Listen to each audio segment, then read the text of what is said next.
waan ajaa'ibam. Dr. Paartik Jiishii jedhamam London keessatti waggaa 6 kophaa isaa maatiin adda bahee jiraachaa ture.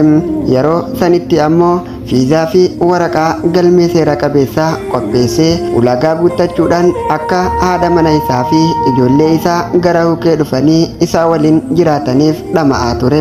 Xumura irratti ji'a kana keessa adeemsa kana hunda xumuree maatii isaa gara UK fudhachuudhaaf dhufe.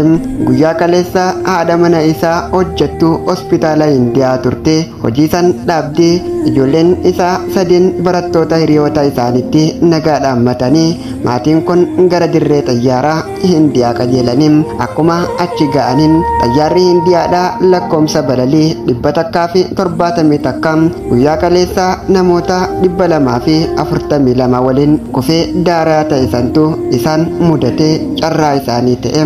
Maatiin kun namoonni tokko osoo irraa hin hafin walumaan dhumaniin. Agartanii jireenya kana waan guddaa seenam, waan guddaa nuuf fakkaatam, waan guddaa karoorsina garuu kan galmaan gahu Rabbi qofam. Kanaafuu inshaallah qofa nuti jechuudha.